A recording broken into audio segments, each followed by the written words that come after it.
So today we're going to talk about architecture, which, at least to me, has always been pretty inscrutable. And so I'm going to take the approach of just telling you kind of everything, right? I'm going to go through all of the modern papers, and we're going to just look through what has everyone done. And so I've titled this Everything You Didn't Want to Know About Architectures and Hyperparameters, because I think we all wished we lived in a world where the only things you had to know were like VC dimension or something, right? Like very simple, theoretical tools, but that's not really where we are. So okay, what we are going to do is we are going to try to understand architecture from kind of like a survey lens, right? The best thing to do, better than listening to this lecture even, is for you to go out and like train your own models and try different architectures, right? That's by far the best thing to do. That's part of the philosophy of the course. But we're not going to be able to cover the whole design space of all the different architectures that are out there, right? Like that's not something that we have the compute or the time to do. So my opinion is the second best thing that we could do is to try to learn from the experience of others, right? What has everyone else done? What are the choices that they are making, right? And by looking at kind of a broader, somewhat zoomed out picture, maybe we can start to understand, oh, these are the kinds of parameters and choices that are sort of fixed across all effective architectures. And these other ones can be sort of varied without impacting how the model will perform, right? So I'm going to talk about basically transformer variants. Like what is the modern transformer starting with the Vaswani paper. And then as we go to more modern, more recent architectures, what do they have in common? And then what are we allowed to vary, or not allowed, but what do people vary as they go through this, right? So I think many of you have taken an NLP course of some kind, or at least seen a transformer. So you've probably seen the very vanilla transformer from Vaswani et al. There's some fairly standard choices that you make. You say, oh, transformers don't have positional dependence, so we're going to add a position embedding. And what do? We're going to add some sines and cosines. We're going to have information processing through ReLU. And then we're going to have a post norm. I'll talk about what exactly that is later. And when you look at your assignment, your A1, you're going to notice some differences between the standard or the vanilla transformer and what we've asked you to implement. Well, we're going to ask you to move the layer norm to the front of each transformer block, or the non-residual layers. We're going to ask you to implement something called rope. And we're going to ask you to implement something called swiglu and not ReLU. Right? Why do we pick these? One reason is we've copied a lot of this over from Llama, but so did everyone else. Really, I think if you were to train on your own language model, I think you'll quickly run into this question of, oh, there's so many choices, right? Like, what do I choose for all of these things? And so let's now sort of walk through all these different models. The way I kind of think about architectures is to look at all the different things people have done and say, what are the things that people have done? Can we pick and choose from those? Percy always makes fun of me for this a little bit, but I try to look at all the different models that come out each year to try to make this lecture. And last year I thought, oh, there's just a couple papers. It's going to be fine. It's going to be fine. And then I look through all the things, and there's a lot of papers. There's Qwen2 and Gemma 3 and Intern LM2. And then there were even more. There's like Nemotron 4 and Qwen2. And oh my goodness, there were 19 new dense models. And so last year I had my work cut out for me. And then this year, I thought, well, there can't be that many new LM releases. Like, it's got to be slowing down, right? Like, people can't keep training 20 dense LMs per year. And that's technically right. There aren't as many dense LMs. Initially, I was like, oh, there's Qwen3. Gemma 4 just came out last Thursday, so I put that in there. And Olmo 3. There's only a couple. And of course, I have to give a shout out to Percy's own 8B model, trained with Marin. And I was like, oh, we'll just have a few things to cover. But it turns out if you start looking, there's a lot of different models. And so the fact that we have so many different models. Most of these actually are MOEs, mixtures of experts, and I'll be talking about that tomorrow rather than today. Because we have such a big diversity of models, we actually get a pretty good picture of all of the different choices that we can make. So I made this like little table. We'll come back to this little table at the end of the lecture. But basically at this point, starting with the original transformer, there's been actually quite a few autoregressive language models kind of trained on the same class of things. And you can ask questions like, what are the different vocabulary sizes? Or what kind of layer norms do we use? Or what kind of position embeddings do people use? And we see some fairly clear trends. I'll be talking about this as we go. Okay. So the goal here is that we're going to cover a couple different things. We're going to cover common architecture variations. So these are different building blocks of the transformer. And after we've established what the standard building blocks are, like what do we use for the nonlinearities, or what do we use for position embeddings, then we're going to talk about hyperparameters. We're going to go down even lower detail and say like, what is FFDIM? Should we make that a multiple of 4, or like multiply the hidden by 4 to get FFDIM? How many vocab elements should I have? And then after that, we're going to talk about very low-level tricks of how to get models to train stably. And the reason why I'm going to talk about that in this lecture is because these stability tricks have a pretty close connection with the architecture variation, right? One of the things that, higher level I want to sort of impress upon you is that architectures are actually a very complex set of trade-offs, right? Like, what does an architecture have to do? Well, it has to learn from data, so it has to generalize. It has to train efficiently on GPUs, and it has to not blow up, right? Like halfway through training, if your training losses just go like down like this and then suddenly blow up, that's no good at all, right? So all these different requirements end up getting baked straight into the architecture, and that's why these things are a little bit messy and a little bit complex. But you should keep that in mind, and that's why things are in many ways not so elegant. Okay. So we're going to start with the core architecture piece. And as a high-level view, I think the way that I see a lot of the architecture stuff, looking basically historically, is kind of in the early days of starting with a transformer until GPT-3 or so. There's a lot of experimentation that happens. People try lots of different things. There's no like gold standard that everyone has unified on. And then Llama 2 comes out, and everyone's like, wow, Llama 2 is great. I want my own Llama 2. And so everyone starts training Llama 2 alikes with minor variation that people have. And then finally, last year, we saw really big differences or sort of a trend towards architecture modifications that make training more stable. And this year, we see lots of trends towards architecture variations that enable longer context dependence. So there are these big themes that are happening, but really I think you see this like big point when Llama 2 comes out and everyone's like, wow, I want to train some with that. And then suddenly, or not suddenly, but after that, people are starting to explore once again. So it's kind of cool to see all of these different changes. Okay. I think people can disagree about a lot of things on architectures, but there is one thing that everyone agrees on. Like if you take the transformer paper, I think a lot of people will say like the transformer people got like most of the things right, except this. And the thing that they really did not get right, or like I think most people agree they did not get right, is where you put the layer norm, right? So in the original transformer paper, the layer norm goes in what you would call the residual path. Right? So in the transformer, you have the residual stream, this X, that kind of runs through the whole network. And then you are going to be applying attention, which does some computation, and it will add back sort of a delta back into this residual stream.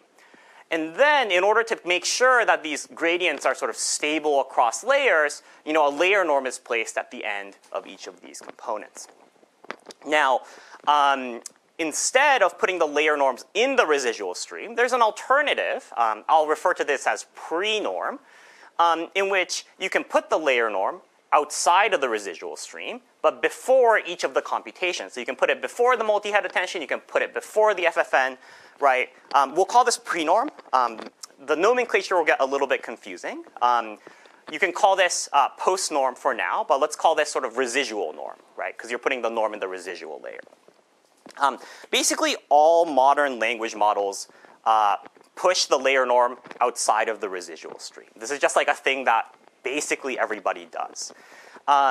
There is one funny exception, but it is OPT 350M, and if you all are familiar with sort of language models, we kind of know OPT in general was kind of a mess of a language model, right? And OPT 350M is even more so because I don't know why only that model has a post-layer norm in the residual stream. Okay, so this is one of the things that like everyone agrees on. And so you might wonder, like, why is this like such a, unified thing across all of the different models? And if you look at some of the early works studying like where do you place the layer norm style research, what you really see is that, the early motivation for a lot of this was when you train a transformer, you need to do a warm-up. Actually, modern transformer training still does warm-up as well. But you definitely need to do warm-up when you train. Now, wouldn't it be nice if we could remove the warm-up, right? So that was kind of the initial motivation for a lot of this research. But people quickly realized that removing the warm-up had very serious issues in terms of the stability and convergence of these things, right? So if you did post norm plus layer norm, which is basically the original transformer thing, you got this purple dashed line. Oh, you just don't converge as well compared to doing something like pre-norm. You can ignore the other terms. You would get much nicer convergence even without warm-up, right? So this was the original motivation. But really what people kind of quickly realized is that moving the layer norms outside the residual stream has some pretty important implications as you make your network deeper and as you start to grapple with stability issues.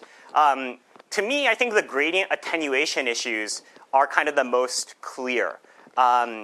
When you sort of talk to people who do architecture design, I'm not really one of the people that deeply engages in this, but one of the things that people often say is keep your residual stream clean, right? So in this case, you have your x's coming in from the bottom on the pre-norm side, and this x propagates all the way up to the top, right? All the way up to your final output.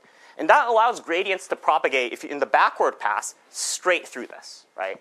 That makes gradient propagation very simple, which improves both stability and signal propagation. And that's sort of what people realized very, very quickly, that if you do something like pre-norm in blue, at initialization, sort of the gradient sizes kind of remains the same, right? Because you have this nice straight through propagation in the backward pass. On the other hand, if you have post-layer norm, you have these kind of complicated effects that happen because you're layer norming each time you're going through a transformer block. And that's going to change the norm of your gradients as you go backwards through. So you can kind of see, from the principle of keep your residual stream clean, that pre-norm makes a lot of sense.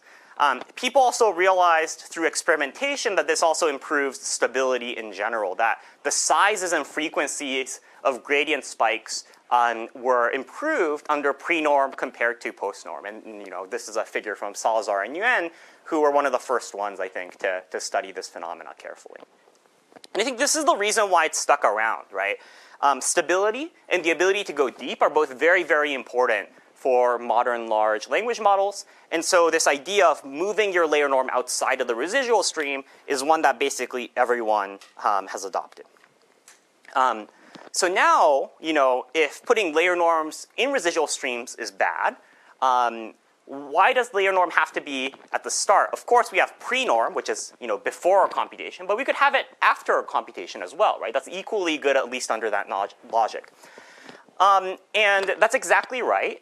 Many recent models, like Grok or Gemma 2 or Olmo 2, have this structure where they've moved the layer norm after the computation. So it's a post-norm of a kind, but it's outside the residual stream. Other models still actually just put layer norms everywhere. They put a layer norm here. They put a layer norm after. I'll get to this later as we talk about stability. But one of the other lessons that it seems to have held up very well is if you have stability issues, you can kind of sprinkle in layer norms everywhere, and that will generally improve stability. It's almost very strange to be saying this because it's so ridiculous, and yet that statement has actually been proven right. Every time people have encountered stability issues, they say, oh, but what if we just throw a layer norm into attention?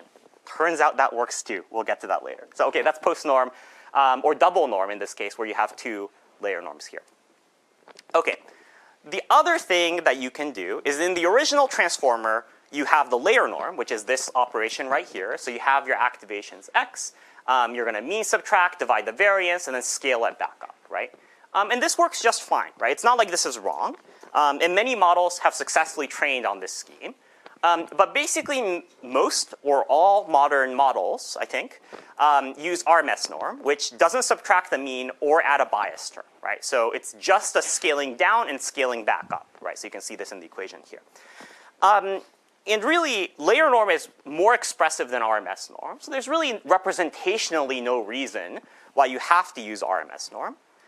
But RMS norm is nice because in practice, there's really no expressiveness lost. RMS norm models just as well as layer norm. But more importantly, it is faster, right? This is the part where kind of the systems and sort of architecture co-design starts to come in. Percy mentioned in the previous lecture this idea of arithmetic intensity, right? We want to keep our GPUs hot, by doing matrix multiplies and other very intense computations. We do not want to be wasting our GPUs by having them move little tiny bits of memory back and forth, right? That's a very inefficient use of our very powerful GPU. And so what we want is to remove operations that are small and involve memory movement, but don't give us much expressive power, right? So by that view, what we really want to be doing here is, if the mean subtraction and addition isn't really doing much for us, just get rid of it, right? You might think, okay, why does this matter? We're just optimizing this teeny tiny operation that accounts for, in this case, something like 0.17% of the total floating point operations of our system. But, as Percy mentioned, it's not really about the flops, right? The flops are the floating point operations we do. That's sort of multiplying matrices. But that's not runtime, right? Runtime is a much more complicated object. And, statistical normalizations, things like layer norms, even though they're only 0.17% of the flops, depending on your workload and depending on the setup, can be up to 25% of the runtime, right? That's kind of crazy. On tiny models, this can be really, really big, because you're still having to move all these parameters back and forth from fast to slow memory and vice versa when you're doing these operations. So data movement is really, really important. And RMS norm can still matter a lot because of this, right? So you can see kind of the difference here. The arithmetic intensity is in white, and then you can kind of see the flops involved in black. And you see that layer norm has a very low arithmetic intensity, which is the operation we try to want to remove as much as possible. Yeah, question over there. Data movement for normalization is so disproportionate compared to like tensor contraction. So for something like tensor contraction, which is in this case matrix multiplies, the majority of the workload is multiplying. Whereas for stat normalization, the majority of the workload is memory movement. And memory movement is quite slow. So imagine the case where like moving something is like almost all of the compute. Then you're still paying quite a bit here, right? Because the activations can be quite large. Yeah, I think the percent runtime in this case is quite extreme. This is like in the tiny models with like matrices that don't really generally make sense in modern workloads, but this is giving you a sense of why this is a free optimization. And you do see this, right? This is another paper in which people were evaluating different architecture intervention. They're on Get All in 2020. I think this was a Google paper, and they show, for a teeny tiny transformer of 200 million parameters, you get more steps per second. That's the third column over here when you switch to RMS norm. And in fact, you actually get better performance, which I don't think is something that you're guaranteed, but it's a nice bonus regardless, right? So you get a free systems win by just moving to RMS norm. And so basically everyone has decided to move over this now. And in general, there's a more general version of this. There's no guarantee to any of the things I'm saying, but bias terms in transformers and neural networks are generally not that useful. So in the original transformer, the linear terms all have biases, but most implementations actually just drop the biases entirely, right? Once again, this is another example of something that's not very arithmetically intense, but fairly memory intensive, relatively speaking. And so you might as well just drop these, right, and get the free systems win. There's also some cases, I'll just mention this offhand, where the bias terms can also induce stability issues. So they're useful in other ways. But really, I think the primary reason these are dropped is just to simplify things from the systems perspective. Cool. OK. So I think layer norms, the story is pretty easy. It's easy in the sense that what people do is fairly standardized. Our understanding, not at like a deep theoretical level, but our understanding of like what layer norm does is fairly good, right? Everyone moves the layer norm outside the residual stream, often pre-norm, but I think this might partially be because Llama 2 did that. And we roughly have a sense of how to use layer norm to control things like gradient spikes, and keep signal propagation nice.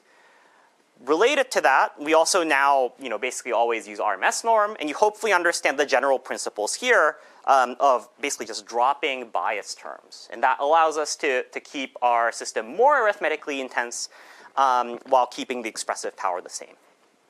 I think the unsatisfying thing about a lot of architectures is that you can't really reason about this beforehand, right? Like we don't know beforehand that dropping the bias terms is okay, But from a lot of experimentation and now collectively acquired knowledge, we roughly know that dropping the bias terms on both the linear and RMS norm is okay for typical language modeling workloads, right? This is the kind of statement that we can make on the basis of what we do when we look at a variety of different models. Okay, any questions for layer norm stuff? Good. Okay, so now I'm going to talk about activations. And there's a whole zoo of activations. There's just a lot, right? Like ReLU, GELU, Swish, LU, GEGLU, CellU, SWIGLU, LIGLU. And what are these things? I think at one point of my more stats ML training, I thought to myself, I will never learn these things. I will make it a point of pride to never know what a SWIGLU is. But now it's actually very important for us to actually like have a general sense of what these objects are, and which parts of these names actually kind of matter for performance, right? So you can build and train a language model on just a fairly vanilla activation. Even, I guess Chinchilla is probably the best model out of that group, but even if you just want a ReLU, you can train a reasonably performant language model using just that activation. There's nothing wrong with that, right? And if we move to GELU, which is a Gaussian error unit, and really the only difference is this tiny divot at the bottom here, which really, for the most of the activation doesn't change anything, but changes the gradients right near 0, then you can train models like GPT-3, right? That's a perfectly good large language model. Not, modern by modern standards, but perfectly fine. But then, we get to the gated linear units, like SWIGLU and GEGLU, and these are really where most of the action is. This is very similar to layer norm in that I think almost all credible modern language models use a gated linear unit of some kind. Okay, so what is a gated linear unit? So these are gated activations. So if we want to look at something like a feed-forward layer, we can just look at this first part. This is, a very standard ReLU feed-forward, right? I have my X, I hit it with a W1, I entry-wise threshold at 0, and then I hit it with another W2, I get my output, right? Very straightforward ReLU network. Another thing, I don't say this as my personal experience, but another thing that is often said in architecture design is that gating is often very helpful. So if you apply that very general heuristic, what you might get is to say, okay, well, instead of just having this entry-wise ReLU, why don't we also have a gate? And the second gate, this second term here, this is just going to multiply the output of my ReLU entry-wise, and I have a second matrix V, okay? Now this is just going to modulate the output of my ReLU, and then I'm going to do everything else the same, right? So instead of just having XW1, W2, I have XW1, and I'm going to gate that with XV. This is another activation the same size as this, and then I'm going to down project it back with W2. Okay, so what is this? Now this is a ReGLU. This is you make these names by adding the first activation, in this case ReLU, and GLU, right? It's the ReLU gated linear unit. And gating has been a very effective other primitive in architecture design, and it turns out that this is very effective in language modeling as well. So if you take something like a GELU, we've already talked about that, right? That's like the ReLU, but with a little divot at the bottom here, you will get a GEGLU. And if you take a SWIGLU, which is X times a sigmoid, then you will get a SWIGLU. So this is a swish times the rest of it. And this really covers a lot of the modern models, right? Generally, the Google folks have used GEGLU, so like the Gemma models, the T5 models are those. And everything that's kind of like a llama descendant uses a SWIGLU. So Palm and the llama descendants are all kind of SWIGLU models. I would say that SWIGLU is probably the more dominant one, but honestly, amongst the gated units, doesn't really matter. Now, here's a side note that will be a semi-important piece of trivia later. If you look up here, right, you will notice that there are more parameters for the gated model, right? Because I now have this parameter V. And so if you do a little bit of math, right, I now have 3 matrices instead of 2 matrices, right? what you should do is you should maybe use a smaller feed-forward dimension by a factor of 2/3 in order to keep the total parameter count the same, right? So this is roughly the idea of, well, I want to keep the same number of total parameters as my original MLP, but I now want to make it gated. So I'm going to make the feed-forward dimension, which is the output dimension of this W, a little bit smaller by 2/3, right? So this is a general rule of thumb that people have followed, but it's not really an iron rule. You know, the original Noam Shazir paper that, you know, proposed this had some, you know, very small deltas originally, but they're consistent deltas. And I think to his credit, I think a lot of his papers have these like error bar assessments of like training multiple replicates and checking to see if they're better. And if you look, the GLU variants are almost always consistently better than the non-GLU variants. And this is a parameter matched comparison because Noam Shazir is always doing this 2/3 adjustment to make sure that all of the models have the same total number of parameters. So this is quite nice. It's in some ways a free win. Almost everyone uses a GLU. There have been other sort of more controlled systematic comparisons. This is the same paper I was talking about before, Narang et al. In 2020. Google actually in the 2020s did quite a few nice large-scale architecture comparison papers, although with a T5 architecture and not an autoregressive language model. And they, you know, basically comprehensively compare things like GLUs. And you see once again, if we look at the SWIGLU or the GEGLU or the GLUs in general, they do significantly better at loss or the other downstream metrics, right? Fairly compelling on these papers.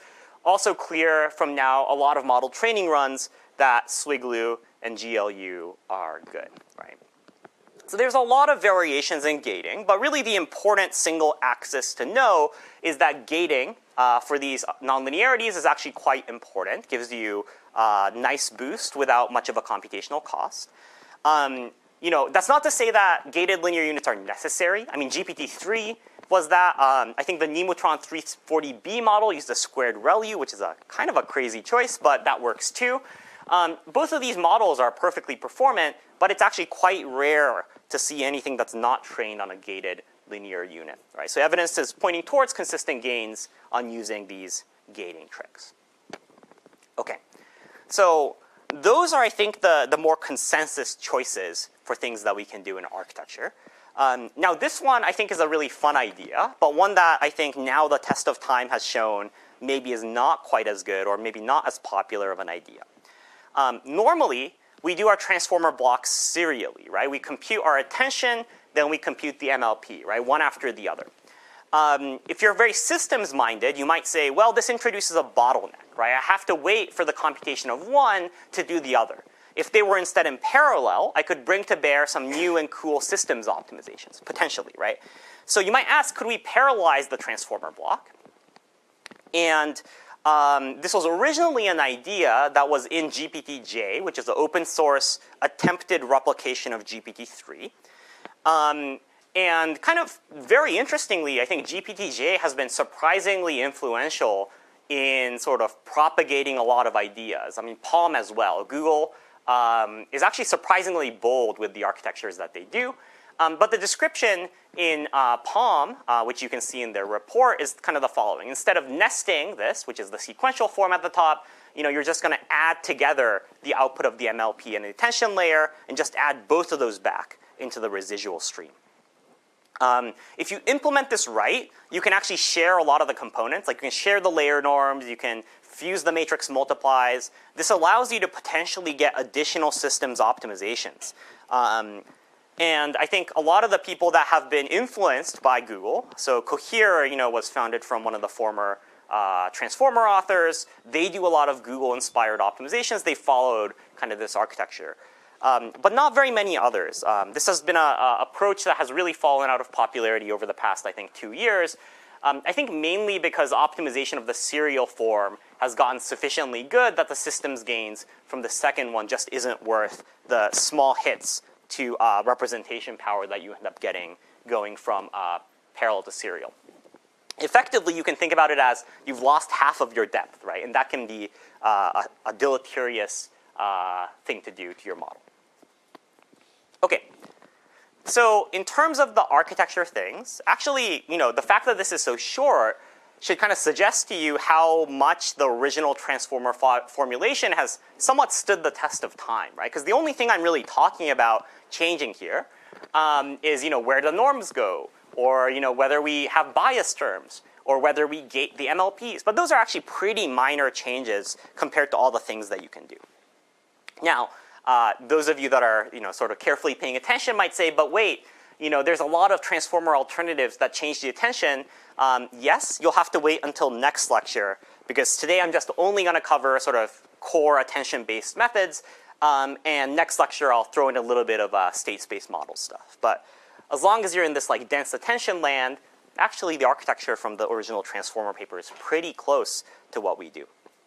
So you see quite a bit of this, right? So just now going back to this, blue here is RMS norm, black is layer norm. You see most of the modern models are sort of RMS norm models, serial versus parallel layers. The blue one's parallel, the rest is serial. You see mostly serial layers.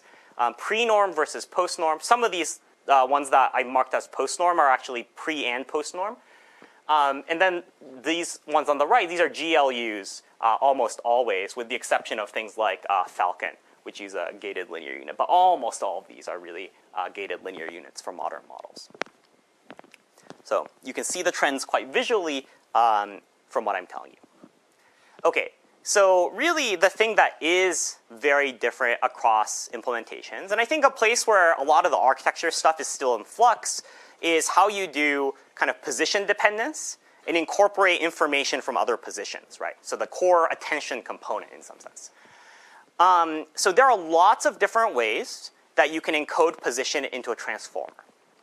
And just to, to remind you, right, this is very, very important because attention is positionally independent, right? They're just inner products, so you can just shuffle them and attention would be the same if you don't have a position embedding. The original transformer had sine and cosine embeddings, kind of like a Fourier transform intuition that if you have sines and cosines, then you can kind of recover position from that no matter what. A number of other sort of large models that followed soon after that used absolute embeddings, where each position had its own different embedding. And then several other sort of Google models like to use relative embeddings. And here you're not adding embeddings into the embedding, like word vector embeddings, but instead you're adding a vector to the attention computation itself, right? So if you're 3 positions off, sort of the attention matrix gets a different offset added to it. And models like T5 and Chinchilla use kind of this scheme. The thing that has really become pretty dominant in terms of position embedding is this class of embeddings called rope, which some of you may be familiar with. Most models past 2024 use this type of embedding. And it's kind of remarkable given that rope, in some ways came out of nowhere. Originally, I think this was also a GPT-J innovation from, I think, a sort of not very well-known sort of blog post and paper combination from an author in China. But really, it has some really interesting ideas for why you would do something like rope.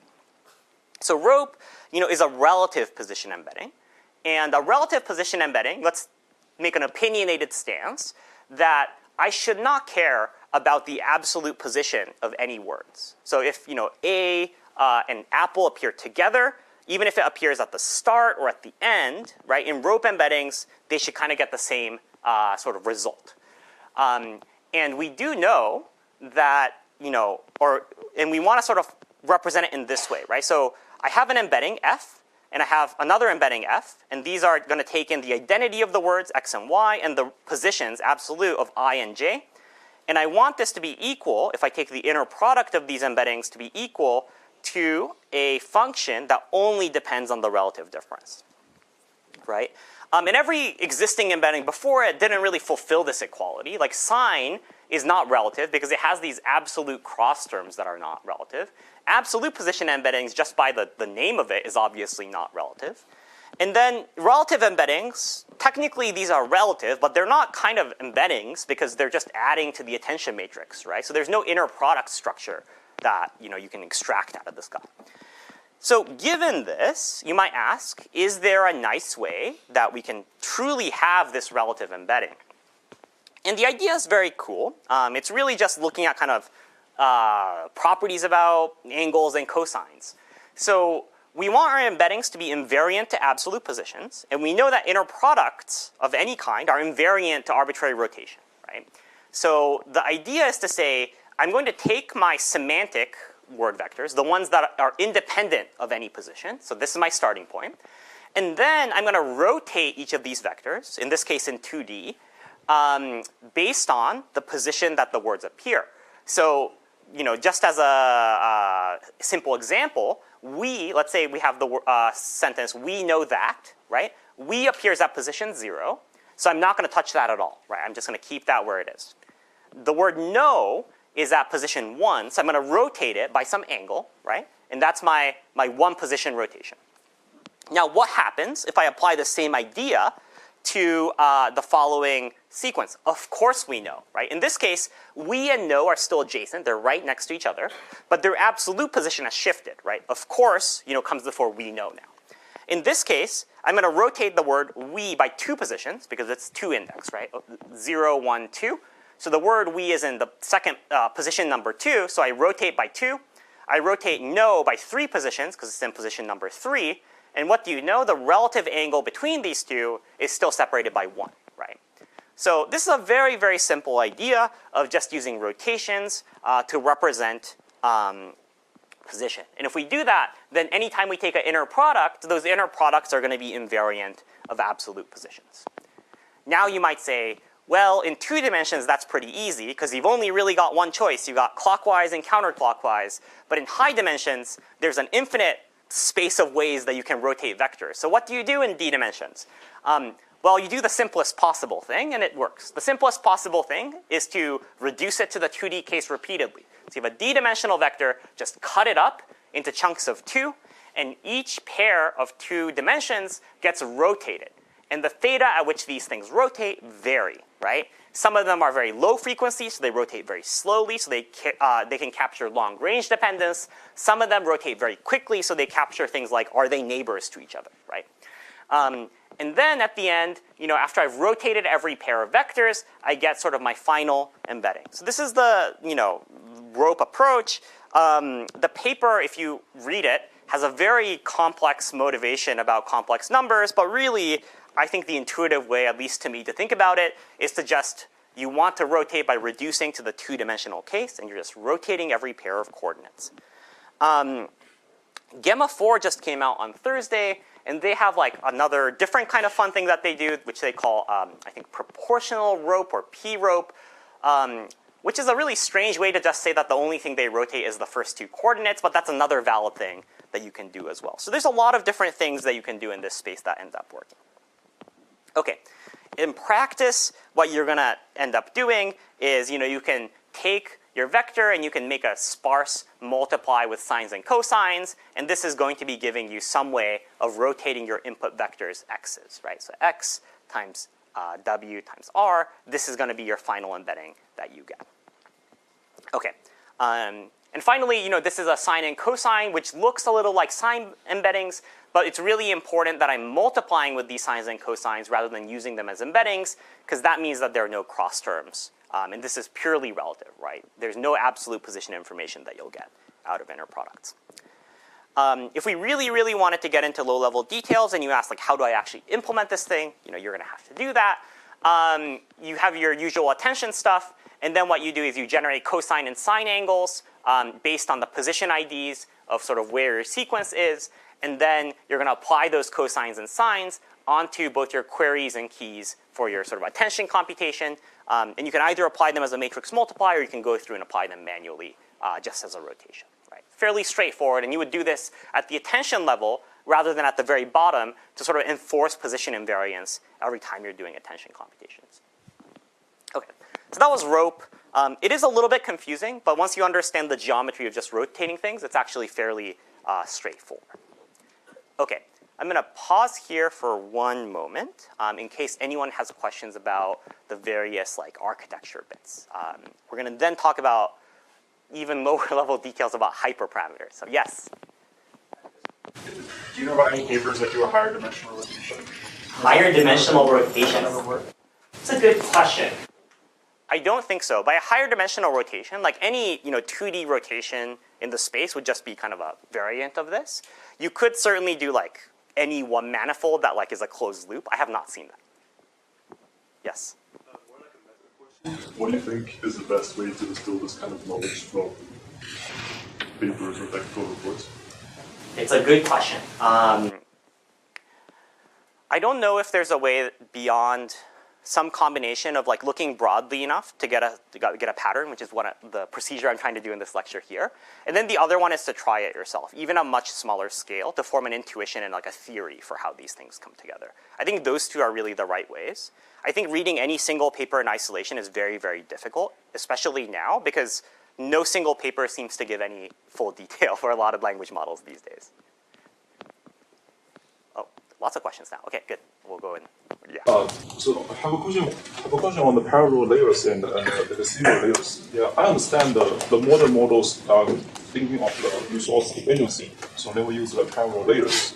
Yeah, but there's a difference between accuracy for these two patterns, right? I want to know like what's the diff of the accuracy? Is it big enough to? Is it small enough to allow the current model trainers to ignore that, or is any sort of like? Yeah, I think that's actually really mixed. So if you read the original Palm paper, I think they're like very confident about the use of parallel layers, like no performance drop, 15% systems utilization improvement. So if you read just that, you'll kind of say like, oh, it's just as good. But I think a lot of the later Google models have stopped using this, which you can take on as an implicit signal that actually there might be some losses. And once again, this one is a little bit hard to get precise numbers on because no one's done the ablations, as far as I know, on parallel versus serial. Controlled nice ablations, at least. Yeah. What's the difference between like P rope and rope? If you might have read. Yeah. I mean, this difference is really just like which of the coordinates you rotate. Like you don't rotate most of them because a lot of the argument originally, I think, is that the low frequency parts just aren't rotating very much. And so you can drop them if you're really strapped for, sort of extra space. And this is really an optimization for teeny tiny models where like you don't have very much like hidden dimensions to have activations for. Yeah. For the relative embeddings, not having an inner product, is that because it only applies to keys, basically? I was trying to understand it. Yeah, so they apply both to the keys and values, which is kind of why you get this like relative effect from where you are. You want to not have cross terms, right? So if you look at the sine and cosine embeddings, then you'll not only get sort of the original vectors, you'll kind of get these weird cross terms between the position embeddings and the word embedding themselves, and so on and so forth. And then you can kind of back out what the absolute position is. So even sine and cosine embeddings are not like pure relative position embeddings. You have to accept the premise that the relative embedding is what you want. But once you do, kind of you end up at the rope solution somewhat naturally.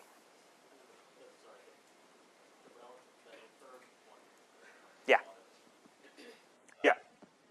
So what's the issue? So the issue with this is that it just can't be factorized as an inner product. That's more of an aesthetic problem, right? Like if your constraints are, I need it to be relative and I need it to factorize as f of xi and f of yj, then this is not a solution in that class.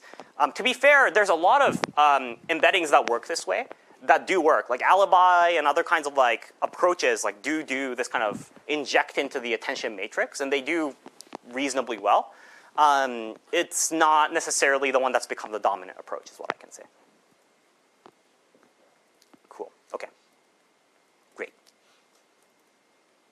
Okay, now I'll talk about hyperparameters. And I think hyperparameters are really something that you start to engage with once you like actually have to train a model, right? When your knowledge about language models are abstract, you don't have to care about any of these. But once you have to instantiate it, you start to ask questions like, well, how big should the feed-forward size be? How many heads should I have? What should my vocab size be, right? And you might also have questions of like, what should my weight decay or dropout be? Like, do I even need to regularize? I have a lot of tokens, right? So do I need regularization?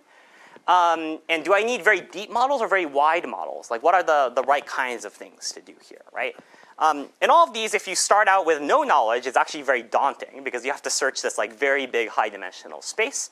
But the space of things that people try is actually pretty small. And from that, maybe you can start to think about smarter search processes of like where you want to vary things.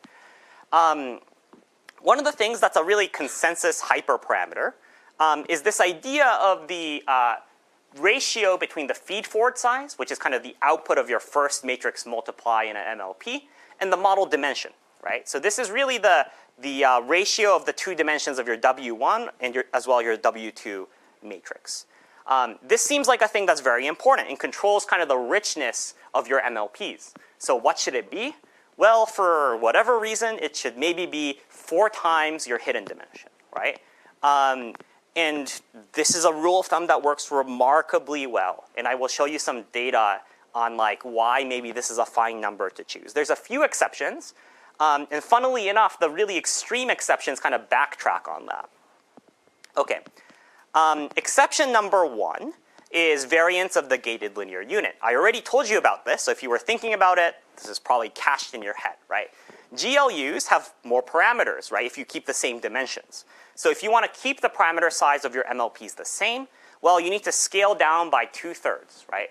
So most GLU variance, this means that you're going to end up with something like 2.67-ish, right? So everyone that's down here, 2.67 to 2.5, this is roughly applying this like 2/3 correction.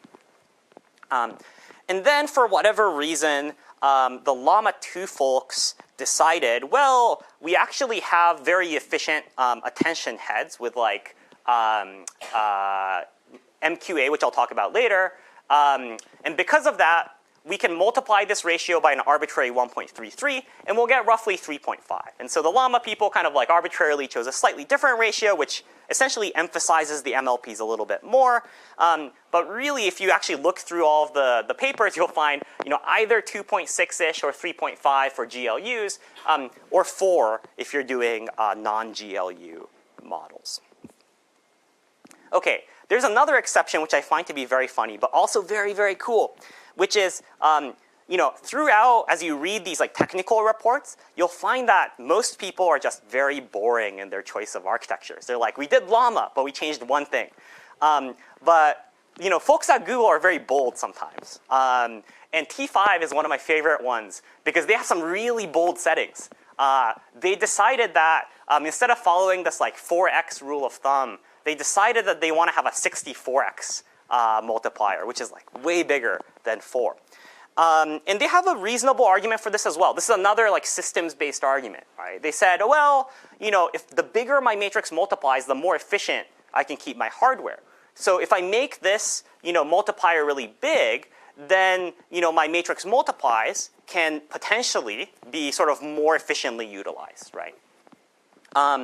And some others, like Gemma 2, have also tried to really push a little bit higher on this. But really, T5 is a kind of astounding exception at 64. I don't think any other model has really gone that high in the feed-forward multiplier. And empirically, if you look at other sort of works that try to do more controlled comparisons of this ratio, I've taken this one from Kaplan in 2020. This is the classic neural scaling loss paper, where they do sort of various controlled studies on language models. You'll see, this wasn't the point of the study, right? It was a scaling loss study. But you'll see in one of the panels that they actually have a sort of ablation or sweep where they change the feed-forward ratio and they look at the loss, right? For a very small model here, right? But what they find in this paper is there's a basin where you start at about 1 and you end at about maybe 10, where this hyperparameter is like pretty good and very, very flat. You lose very little relative to the optimal loss down here, right? And then if you get it really wrong, like you get above 10 to 100 or something like that, then your loss starts really shooting up quadratically. And so a lot of these choices that range between like 2.6 to 4, they're all kind of falling into this relatively nice basin, so you're fine choosing those numbers, right? Okay, so what can we learn about this hyperparameter? Well, the default choices have worked very well for nearly all modern language models, so you can safely choose that. T5 was a fine model, or the version 1 T5 was a fine model, right? Like it wasn't a bad model. And so even radical choices can technically work. but it's probably going to be compute inefficient. And I think the funniest part of this saga, this is kind of the punchline of the T5 saga to me, is that they have a follow-up model, T5 v1.1, that's like supposed to be the improved version of T5, and they kind of go back to the standard 2.5 multiplier, you know? So there's nothing explicitly stated here, but clearly, you know, when they tried to update T5, they decided that they wanted to go back to a more standard multiplier, which I find to be a little bit funny. Okay, so that's the, you know, feed-forward ratio. Which now you have like a rough sense of like what the right order of magnitude is.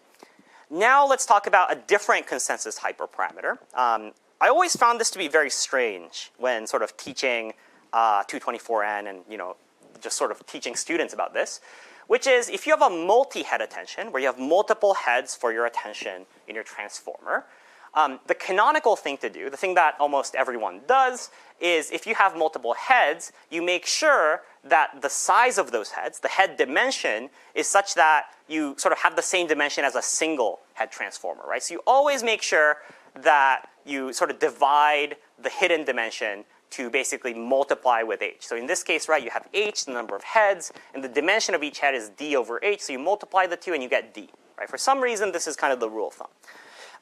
Of course, this doesn't have to be true. We can arbitrarily change the ratios between head dimensions and model dimensions, but most models do follow this guideline, and it turns out to work pretty well. You know, we can look at a variety of different models, classic and new. I have the latest and greatest coin as well, and you kind of find, yeah, the ratios are roughly around 1 a model head. You know, notable exception of T5 and even Lambda, which is another Google model. But really, everyone sticks around 1. And I think this is kind of an interesting one. I think the thing about head dimensions that I'll end with here is I think this is yet another kind of forgiving hyperparameter.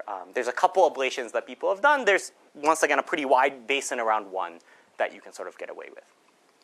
Okay, but that one's maybe not the most critical hyperparameter.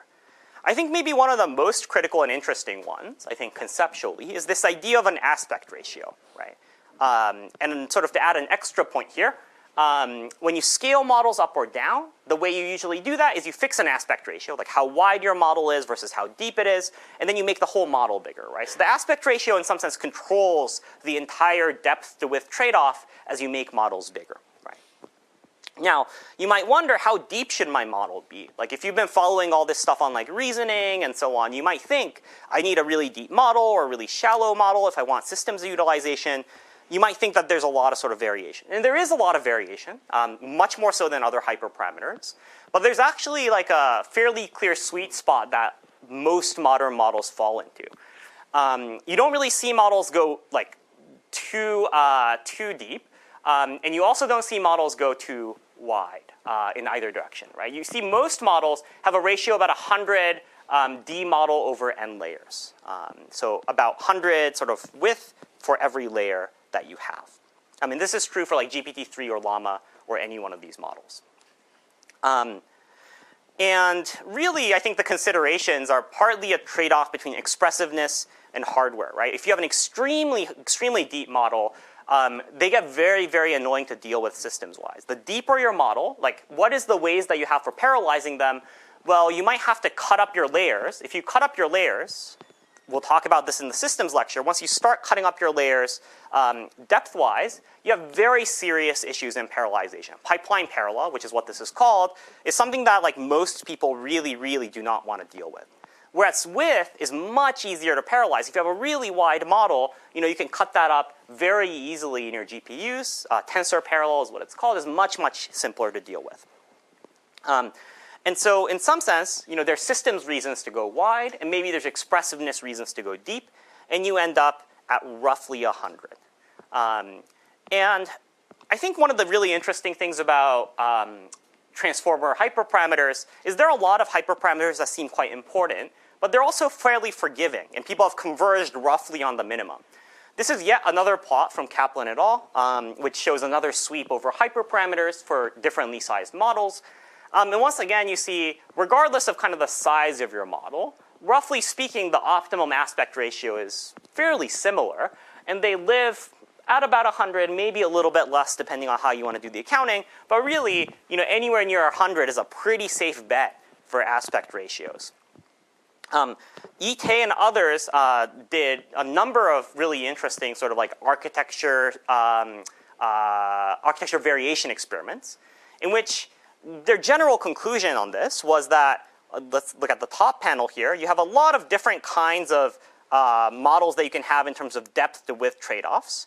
But as you sort of sweep the depth to width trade-offs, you find that really the only thing that matters in some sense is flops. As you increase the flops, the models get better, and that's really controlling the majority of the effect. It's not necessarily the aspect ratio. And so I think what has really emerged from this is the sense that there's a general forgiving band of hyperparameters that people tend to choose, and then you really worry about primarily your system's utilization rather than sort of expressiveness concerns, which are hard to reason about. Cool. Okay, and then maybe the last hyperparameter thing that I want to mention is vocabulary sizes. And this one's kind of interesting to me because there's a really clear difference between two classes of models. I think in the early days of a lot of, early days of open source model training, there were a lot of monolingual models whose only goal was to be good on English. And for those models, you had these like much smaller vocab size in the 30,000 range. And then post-Llama, a lot of people were really interested in multilingual or like production systems. So these include closed source models like GPT-4. All of these have much, much larger vocab sizes. And these are roughly in the 100 to 200,000 vocab range. And you see generally that Google models have a ton more vocab. Llama derivatives roughly range at about 100,000 tokens. And then the sort of monolingual models are about 30,000.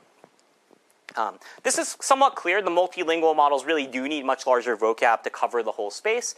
Generally, the models on the right are also bigger. There have been scaling law studies showing that the bigger your model, the larger the vocab it can handle. And so this is also partially driven by modern scaling trends, where the models on the right are generally bigger. No one's training large monolingual models anymore. Okay, so yeah. Total models like GPT style stuff, like how do you see those vocab sizes change? Sorry, the question was like, if you have, multilingual models or, multimodal. Yeah, so I guess it depends on the way that your tokens are encoded. But, if you're tokenizing your images and things like that, then you need to, have many more tokens to account for those. If you look at like various open source releases, they'll have like a different image tokenizer with its own vocab, which is quite large. Yeah. How valid is it to compare, I suppose, bits to bytes for different vocabs? How valid is it to compare bits? Oh, that is a great question. Okay, yeah. That's not a hyperparameter question, but that is a good question. What is the right way? Okay, so let me like step back a moment and like put us in the right mindset. So if we think about language modeling is a generative modeling task, right? We are modeling the probability of a sequence. Now, as long as your sequence is fixed, right, it's the same, you haven't adulterated it anyway, and you provide a probability over all strings, that's always valid to compare, right? At that level of things, it's always valid. Now, when you ask the question, is it valid to compare the bits per byte of arbitrary token, or two arbitrary tokenizers? Really, there's two things at play. The one thing is, did you touch the sequence at all? Like if you look at some tokenizers in the past, before subword tokenizers, they would drop some tokens or drop some words. That makes the comparisons invalid. But modern tokenizers are complete. They can model any sequence, so that's not a concern. The other thing that you have to worry about is, are we like length normalizing it in any way, right? But for bits per byte, you're always normalizing with the same number, which is the number of bytes. And so this is always a valid comparison, right? So that's kind of how to think about, tokenizer comparisons. So for example, I think there have been results showing that comparing perplexity for fixed tokenizers always leads to better downstream performance on downstream network tasks. Even has the same thing been proven for BPV? Perplexity and BPV are kind of dual to each other, so yes, if that's what you're asking. It's only yes, it's only no, because if you're comparing, you could compare perplexity as compared to BPV, but you're changing a different thing. Okay, we'll have to talk later because I'm not sure I understand the question, but I think that's an interesting set of questions. Okay, good. Okay. All right. So we're going through really the lowest levels of details of language modeling, which I think has really exposed a lot of interesting ideas while we sort of talk through this. And I think dropout is one of and regularization, I think is another very interesting class of ideas. Also one that I think is very counterintuitive from your machine learning 101 intuition. So let's go through what I think is like the standard argument for regularization. Well, if I'm doing language modeling, I have a lot of data, right? I have more data than I can process most of the time, right? Unless you're at Google, maybe even then, there is more internet data than there is flops. So I'm probably not even going to see the same data twice, right? So I'm only going to do a single pass on a corpus. And there's very good reasons and arguments to believe that a single pass of SGD or other optimizers is never really going to memorize my data very much, right? So this means overfitting is not really a problem almost ever during compute-constrained language modeling. Now, some people even actually only look at training loss because they believe so strongly that overfitting doesn't happen in single-pass SGD. Now, given this, you can sort of sit and think about this. Should I use dropout or weight decay in language model training, right? Okay, you can think about it a bit. One unfortunate thing is that a lot of recent models don't talk about this stuff at all. It's really lower level details than like tech reports are willing to expose. But if you look, actually, you find a lot of models do both. Especially weight decay actually is a fairly popular intervention even for modern high performance language models. This is very, very surprising. I mean, some of the dropout things maybe have gone out of favor, but weight decay actually remains fairly popular. And this is very mystifying. Like, why is this? And this is, one of the reasons why I think deep learning is hard and this architecture lecture is very strange and hard. It's because these things interact in very strange ways. So there have been papers that have argued and shown nice evidence that weight decay is actually not a regularizer sometimes. It actually interacts with the optimizer to essentially make optimization better. So if you look at the training versus validation loss across different weight decay settings on language model training for single pass SGD, you don't really see any difference. Like weight decay isn't shifting things, so the validation loss is better. There's already no overfitting around the x equals y line here, right?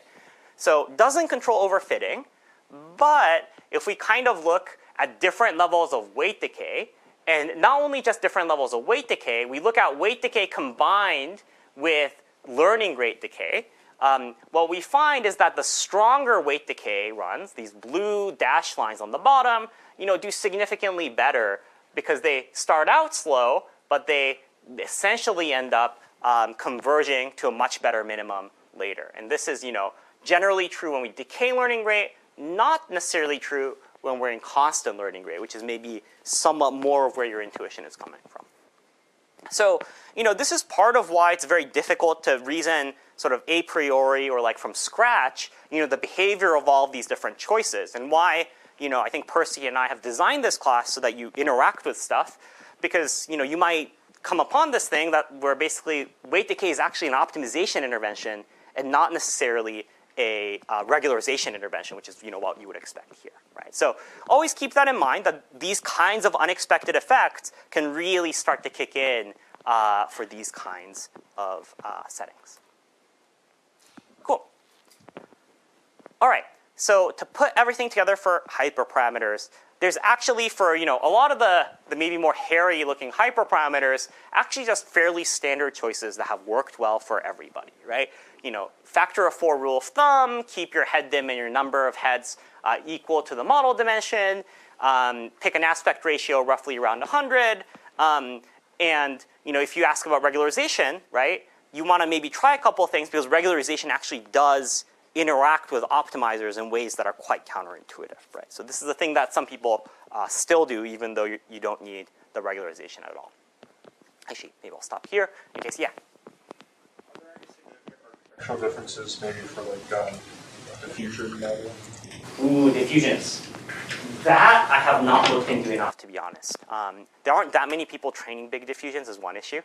And many of the models that have been trained are retrofitted. So I think the architectures are actually the same as the, like a llama-like model. But if you're asking the question of like, what's the optimal architecture if you were to train from scratch, I don't know what that is actually off the top of my head. Yeah. For why regularization mostly affects optimization?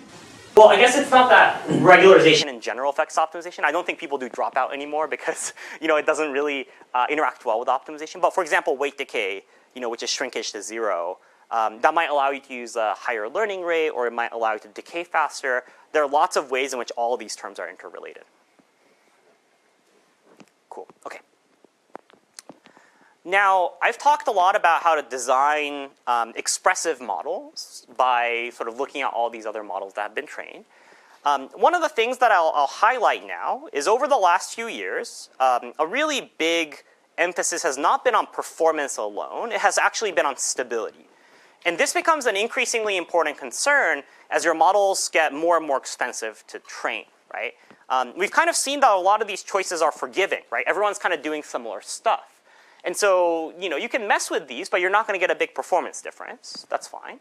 But if your model, suddenly blows up some part into training, like you get these like horrible looking spikes all over the place, you might end up with a model that is, actually not very good quality, right? Or it might be unrecoverable. You might have spent, millions of dollars in training, and you get to a point where the model is no longer able to be trained any further, right? That would be a horrible thing to happen if you have a lot of compute that you want to spend. So you don't want to train models that look kind of like this blue curve with like spikes everywhere and these big gradient norms happening. So what do we do to fix these stability issues? I mean, this is really, I would say, like a core issue.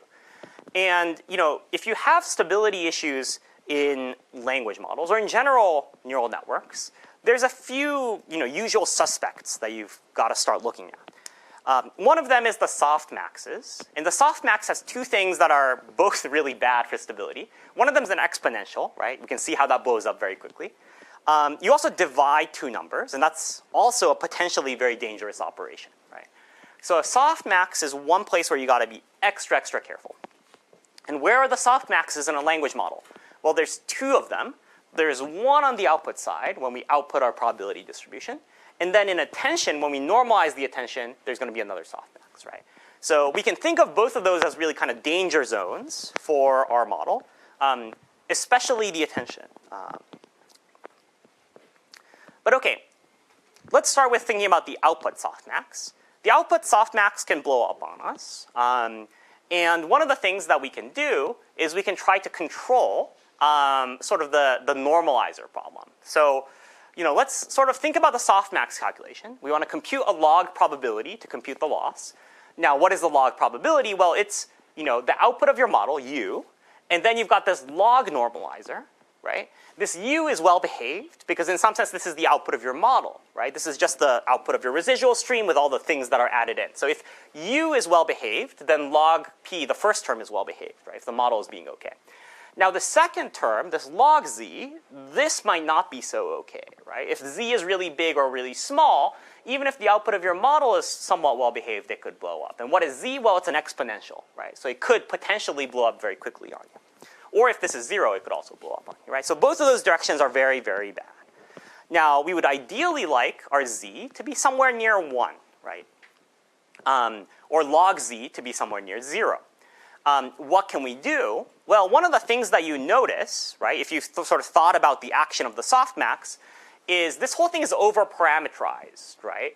I could sort of push things in and out. So if I add a constant to u, I can manipulate the z's without really affecting the output of the softmax, right? It can cancel out between the normalizer and sort of the output of my model. So because of that property, one thing that I could do is I could add a regularizer. This is from Jacob Devlin's paper, 2014, in which he adds sort of this squared log z term. And what this is doing is it's just penalizing how far away your log z is from 0. And if log z is near 0, that's nice because this whole expression is kind of numerically stable. This is called the z-loss trick. It's been used by a number of papers. Jacob Devlin and others sort of popular, or initially pioneered this back in 2014, and then it's become popular again through a number of open source models. Like Baichuan, I think, was the first open source model to do it, but then DCLM and OMO and others have been using this trick to stabilize their output softmaxes. So this is a surprisingly effective thing. Now, okay, so let's say we've handled the instability issues on the output softmax. Now we have to sort of turn our attention towards the other potential problem, which is attention, right? And this is a place where lots of degeneracies happen. Lots of techniques have been developed to control the instability that attention operations generate. And really the high-level thing that I'll say is if you have instability, if you can throw a layer norm in there somehow, it might control it. And that's really, in some sense, the design philosophy behind this idea called the QK norm. So what you do is remember that we have our Q's and K's that are going to be multiplied together, and then they're going to go into the softmax, right? So in the standard attention operation, I'm going to layer norm as a pre-layer norm, multiply with a QKV, and I'm going to get my Q's and K's. Those will get multiplied by a matrix multiply. I'll softmax them, and I'll multiply that with V to get the weighted average, and then I'll output whatever comes after, right? So this is our usual attention. Now what happens if we just throw in a layer norm before we multiply the Q's and K's? If we do that, then we know that the inputs to this matrix multiply, and therefore the inputs to the softmax roughly have the same scale. They're always going to have a scale of roughly 1 because we've used RMS norm to divide the size of those Q's and K's. Okay, if we do that, then we're kind of going to keep this softmax operation stable. Tons of different models do this. It's originally from the multimodal world. Some folks who were making multimodal models sort of initially discovered QK norm. Edifix and Chameleon really used this and proved it out. And then a number of other open source language models realized that the same tricks are entirely applicable to stabilizing attention for language models, and I think this is now very, very standard. Like QK norm is actually a very standard intervention that most of the large models now introduce. It doesn't seem to affect performance from lots of different training runs, but it does definitely prevent the kinds of attention degeneracies.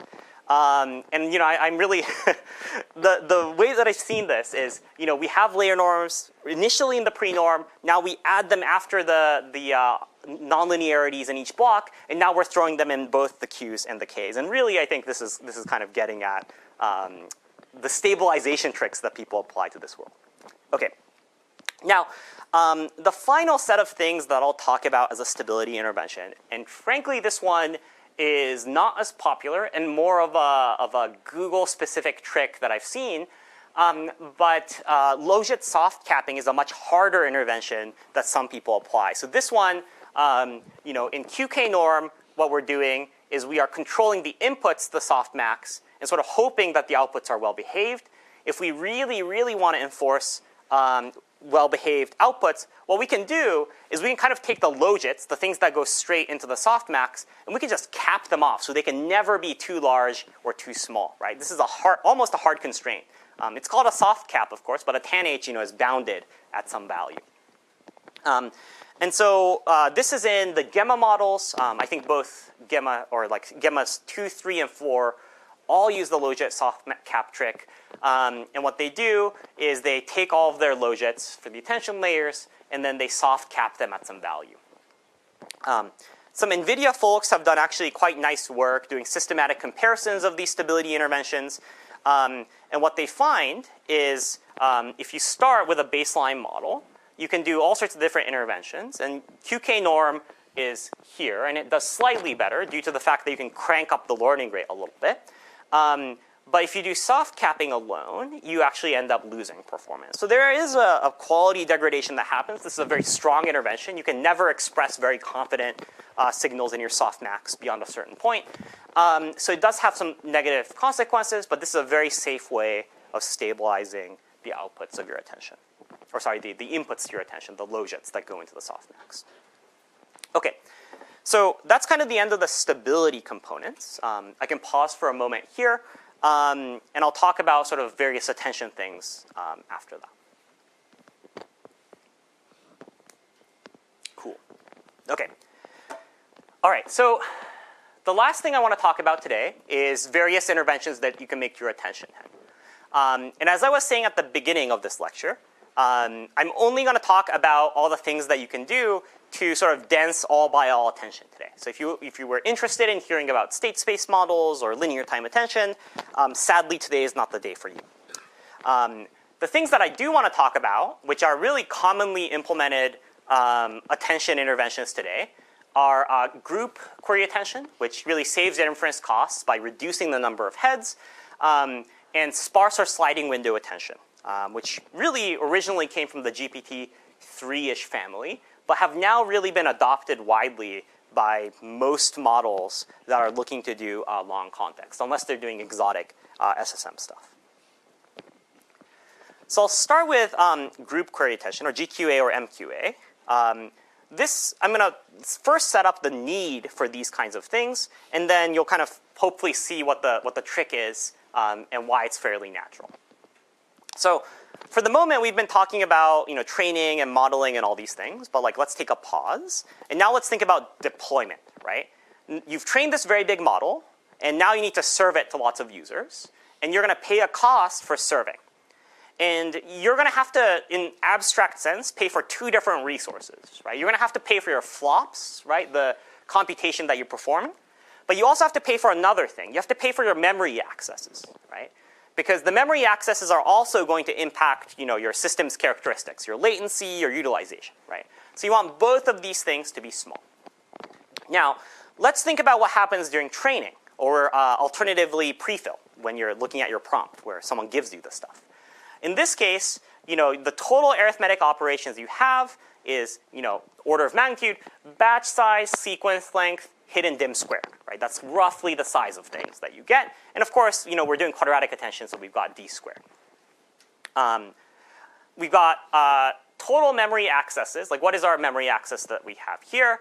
We have batch times sequence length times hidden dim plus the sort of cost of the softmax, which has an n squared component, and then we've got a d squared component for the projections. So the arithmetic intensity here is pretty good. It's going to be 1 over k. This is the number of heads, so you need to have head dims. So your head dims need to be big enough that you're multiplying some reasonably sized matrices, and you've got a 1 over bn. So your sequences need to be long enough, or your batch sizes need to be big enough. As long as both of these are true, your GPUs are going to be fully utilized. Great, right? You're using all of your resources. Now, we have finished training, and now we're serving our users. How do we serve our users? We're going to generate tokens and send it to them, right? Now, if we're doing that, I can't parallelize the generation process. What I'm going to do is I'm going to generate a token. I'm going to condition on it. I'm going to generate the next token, and I'm going to repeat this process one by one. Right? This is just sort of the curse of autoregressive language modeling. We have to do this. In order to do this, the efficient way to do it is to maintain all of the sort of past keys and queries that I've had in what's called a KV cache. So the KV cache is going to maintain this matrix of q.k over the past. And then whenever I need to compute something new, I can reuse sort of the sub-matrices that I've already had from the past. And I only really need to compute sort of the new query key interactions that I need to fill out the rest of this matrix, right? So every sub-matrix I've computed before, I can keep. I only need to compute my new one. So this saves a lot on compute, right? That's great. But the issue here is now our arithmetic intensity is not so good, right? As you might sort of intuit, this KV cache approach is going to be reading reading parameters all the time, right? Each time I have a new step, right, I'm going to have to read in my parameters. I'm going to have to take these dot products, and I'm going to do this once every step. And so now what do I have? Well, my total my total arithmetic operations are the same. I'm multiplying the same matrices still, right? Just incrementally rather than all at once. But because I'm doing this incrementally, now I have a memory access pattern of batch by sequence squared by hidden dim plus sequence by hidden dim squared. And the second term is not so pleasant, right? It used to be that it was just d squared, but now we've got n times d squared. And if we compute the arithmetic intensity, which is the ratio of these two guys, now we have n over d plus 1 over b. So now what we need is large batches plus short sequence length or we need really big model dimensions. So if we want to serve a small model efficiently, this is not so good, right? This is really difficult to deal with, right? This n over d term, this first term over here, which is sequence length over hidden dim, is very difficult to reduce if we're doing this incremental computation. This is just a hard thing to deal with. So this leads to this idea of MQA, or multi-query attention. Normally, you have multiple heads in your attention operation, and you're going to have different keys, different values, and different queries. That's normally how you do things. But one thing that we could do is maybe we can keep the Ks and the Vs the same across all the heads, and the only thing that's different across the heads are the queries. If we do this, then this drastically removes the amount of items that need to be moved in and out of memory, right? Because the KV cache, right, are now significantly smaller. These are all shared across all the heads. This significantly reduces the total memory access as well as the arithmetic intensity. And we're kind of, the key term that we were talking about here, we had the n over d term. Now we have h multiplying this, right? And so this h term allows us to significantly reduce increase the arithmetic intensity if we have a lot of heads, right? This is a significant gain over what we had before. So this gets us significant efficiency improvements, but the issue with MQA is, this is on the right here, you have one value and one key for all these queries. You do, in fact, lose significant expressive power if you do this. And so there's this trade-off between systems efficiency and expressiveness, and you might wonder, is there sort of a sweet spot in which we can avoid trading off, quite as significantly expressive power and computation? And that's where GQA, or grouped query attention, comes in. The original transformer is multi-head. We have queries and keys for each head. In multi-query, we have one key and value for all the heads. In grouped query, we reduce the amount of keys and values, but we keep the number of queries the same. So we now have this ratio that we can play with, which is kind of the number of key heads or the number of value heads, while keeping the total number of heads much larger than that. So this allows us to very simply control the trade-offs between expressiveness and inference efficiency.